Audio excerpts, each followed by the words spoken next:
ఏదైనా జరగకపోతే భగవంతుడి చిత్తం, దేవుడి చిత్తం అదండి. ఇప్పుడు ఆప్షన్స్ ఉంటాయి మనకు. మన తెలంగాణ ముఖ్యమంత్రి ఎవరు అని ఒక ఆప్షన్ ఇస్తారు. ఒకటి జగన్, రెండు వచ్చేసి రేవంత్ రెడ్డి గారని. మనం రేవంత్ రెడ్డి గారు ఎస్ ఆర్ నో అని వచ్చినప్పుడు ఎస్ అని ఇస్తాం, లేదు జగన్ అన్నప్పుడు నో అని ఇస్తాం. రెండు కరెక్టే కదా. ఒకసారి దేవుడు ఒక నో చెప్పడంలో ఒక ఎస్ కూడా ఉందంటారు. అంతే. ఇప్పుడు నో అని కొన్ని ఆప్షన్స్కి రైట్ అవుతుంది, కొన్ని ఆప్షన్స్కి ఎస్ అనేది రైట్ అవుతుంది. నో అని మనము టిక్ వేసినా కూడా దానికి మార్కులు వస్తాయి కదా. దేవుడిది కూడా అంతే. ఒక్కోసారి నో అని చెప్పినప్పుడు అది నో అంతే, ఎస్ అని చెప్పినప్పుడు ఎస్. అవి రెండు దేవుని నుండి వచ్చినవే. మనకు మంచి ఏదో ఆయనకు తెలుసు కదా స్వప్న గారు. ఆ నమ్మకం, ఆ బాండ్ ఉండాలి అంతే కదా. ఆ బాండ్ వచ్చేస్తుందండి ఆటోమేటిక్గా. ఎందుకంటే ఇది సూపర్ న్యాచురల్గా వస్తుందండి, న్యాచురల్ కాదు ఇది. బ్యూటిఫుల్గా చెప్పారు ప్రసన్న గారు. సూపర్ న్యాచురల్ అంటే ఇది ఏదో మనం న్యాచురల్గా ట్రై చేసి పొందుకునేది కాదు, ఇది దైవికంగా రావాల్సిందే. అది సూపర్ న్యాచురల్ అంటారు దాన్ని. అంతే. ఇంకా ఆయన ఎంత ప్రేమిస్తాడో ఆయన చెప్పుకుంటాడు మనకు, అప్పుడు తెలిసిపోతుంది. తెలిసినప్పుడు ఆనంద బాష్పాలు వచ్చేస్తాయి అంతే, ఆయన ప్రేమ తెలిసినప్పుడు అంతే. నాకు ఎప్పుడూ ఒక డౌట్ ప్రసన్న, మీరు చెప్పండి. మీరు నేనేమో ప్రియురాల్ని, యేసేనా ప్రియుడు అని రాశారు. యేసు ప్రభువుకి మీరు ప్రియురాలుగా రాశారు. తెలుసులే డాడీ అని కూడా రాశారు. దానికి అర్థం ఏంటి? అంటే అక్కడి నుంచి ఇక్కడికి మారడానికి కారణం ఏంటి? అంటే భగవంతుడే సర్వస్వం అని చెప్పడమా? అంతే కదండి. భగవంతుడు అంటే మనము మనుషులుగా ఏం ఆలోచిస్తామంటే ఏదో ప్రియుడు అనకల్లా దాన్ని చెడుగా మాట్లాడేస్తాం. భర్త అంటే అది వేరే సంబంధం, తండ్రి అంటే అది వేరే సంబంధం. అట్లా మనము మనుషులుగా చేసుకుంటున్నాం. కానీ అది ఒక బాధ్యతగా మనం తీసుకుంటే బైబిల్లో ఒక మాట ఉంటుంది, నిన్ను సృష్టించిన వాడు నీకు భర్త అయి ఉన్నాడు అని ఉంటుంది. భర్త అంటే ఫిజికల్కి వెళ్ళదు. భర్త భరించేవన్నీ నీ గురించి ఆయన భరిస్తాడు. ఇప్పుడు ప్రియుడు అంటే అంతగా ప్రేమించటం నేను చూడలేదు. మరి మనుషులందరూ వాడుకొని టప్పును వదిలేసేటోడు. నా దేవుడు నేను ఆయనకి ఏమి చేసినానని అంత ప్రేమిస్తున్నాడు.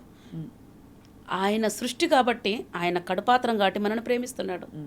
సో అందుకని ఆయన ప్రియుడు, ప్లస్ ఆయన భర్త, ఆయన తండ్రి, ఆయన సహోదరుడు, అన్ని బాధ్యతలండి అవి. ఒక ఫ్రెండ్, అన్ని రకాలుగా ఆయన ఉండగలుగుతాడు. అలా మరి అవన్నీ ఒక సోర్స్ నుంచి మనకు వస్తున్నప్పుడు మరి మానవ సంబంధాలలో ఉండే సార్థకత కానీ అవసరం కానీ ఏమిటి? అంటే అది భార్యాభర్తలు కావచ్చు, తల్లి పిల్లలు కావచ్చు, ఇంకా లేకపోతే ఇంకా బంధుమిత్రులు, ఫ్రెండ్స్ కావచ్చు. ఏమిటి మీరు తెలుసుకున్నది ఏమిటని?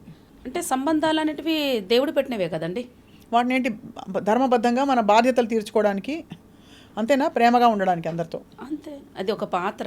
ఇప్పుడు దేవుడు, మనము ఒక ఫిల్మ్ చూస్తాం, ఒక పాత్రని బాగా పోషించినారు అని చెప్పేసి రెమ్యునరేషన్ ఇస్తారు, అవునా?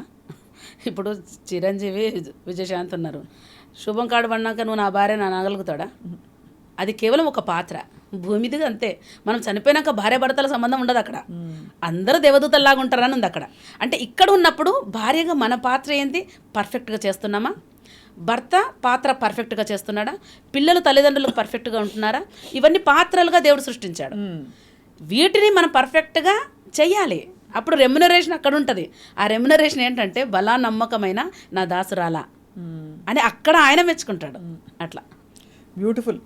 ఇంత బ్యూటిఫుల్ స్పిరిచువల్ జర్నీ చేస్తూ మీరు ప్రసన్న గారు, మీకు చాలా కష్టాలు ఎదురయ్యాయి, మిమ్మల్ని చాలా మాటలు అన్నారు చాలామంది, మీరు సంఘంతో సమాజంతో చాలా పోరాడారు. అవును. ఎందుకు వచ్చే ఆ పరిస్థితులు అనిపించింది? యాక్చువల్గా అండి, జిమ్కి వెళ్తాం మనం. జిమ్కి వెళ్ళినప్పుడు ఈ మధ్య కాలంలో నేను జిమ్కి వెళ్తున్నా, చూస్తున్నా, ఒక చిన్న బరువు మోపిస్తారు, తర్వాత ఇంకా కొంచెం పెద్ద బరువు మోపిస్తారు, ఇంకా కొంచెం పెద్ద బరువు. దాన్ని వెరైటీగా చేపించినప్పుడే బలం వస్తుంది.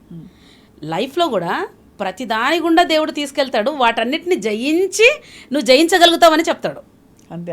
అదే పరమార్థం. అంతే. దాన్ని మనం ఏదో ఏమి ఇట్లా వచ్చింది నాకే వచ్చిందా అనొద్దు.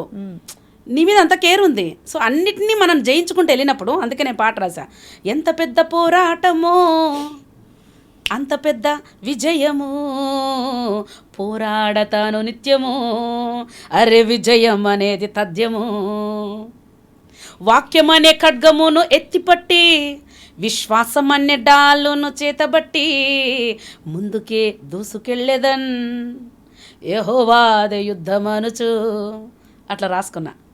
సో అట్లాగా ఆ శ్రమల గుండా వెళ్ళినప్పుడే ఆయన నమ్మకత్వం అనేది ఇంకా ఎక్కువ చూస్తామండి ఆ టైంలో. కాబట్టి ఆ కష్టాల్లో మీరు బాధపడినా బయటకు వచ్చేసారు. అరే దేవుని నుండి వచ్చే కష్టాలే కదండి.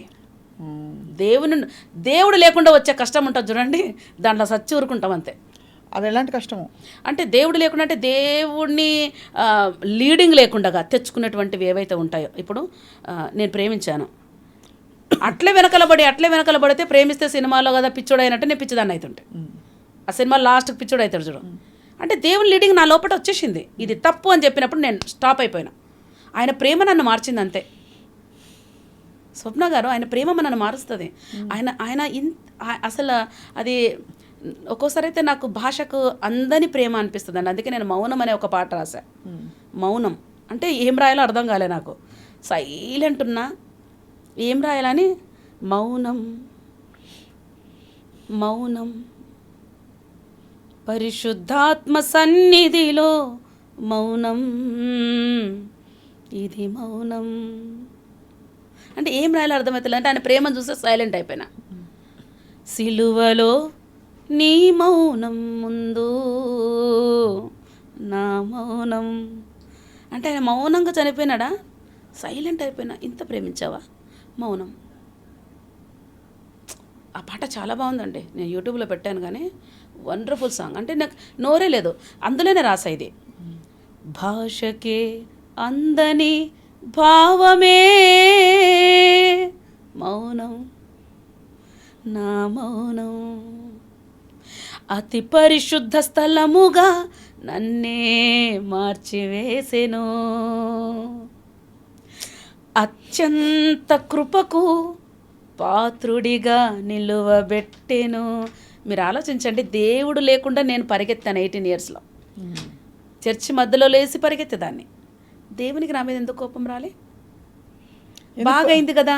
అంటే ఇప్పుడు తను నన్ను ప్రేమిస్తున్నప్పుడు, ఛాయ్ తాగదామన్నప్పుడు, మధ్యలోనే అక్కడ వెళ్దామన్నప్పుడు వెళ్ళి ఛాయ్ తాగేసి వచ్చేవాళ్ళం. కానీ ఒక టైం వచ్చింది, నాకంటే మంచి వ్యక్తి వచ్చినప్పుడు దూరం అయిపోయావు కదా. మీరు ఆలోచించండి, దేవుడు అనొచ్చు, నువ్వు మధ్యలో లేచిపోయినావు, వెళ్ళిపోయినావు, అయిపోయింది, నువ్వు రాంగ్ రూట్ వెళ్ళినావు కనుక నువ్వు చనిపోవాల్సిందే అనలే. నాకు దేవుడు నాతో అనింది ఏంటంటే, మనిషి ప్రేమ అంతే, ఐ లవ్ యూ బెటా అన్నాడు. అంటే మీరు అర్థం చేసుకోండి, ఆయన నన్ను తీసుకున్నాడు కానీ నన్ను తిరస్కరించాలి. నేను ఎప్పుడు ఒకటి అంటానండి, బిడ్డకు ఫీవర్ వచ్చింది, బిడ్డ మీద కోప్పడతామా, ఫీవర్ మీద కోప్పడతామా? పాపం చేసినప్పుడు పాపం మీద దేవునికి కోపం ఉంది కానీ పాపి మీద లేదు. అందుకనే పాపులను క్షమిస్తారంటారు. పాపులను క్షమించడానికి అంటే, స్వప్న గారు, ఇప్పుడు నేను జడ్జి, వాళ్ళ కొడుకు తప్పు చేసినందుకు నేను క్షమిస్తానంటే ఎవడు ఒప్పుకుంటాడు? అవును, అంతే కదా.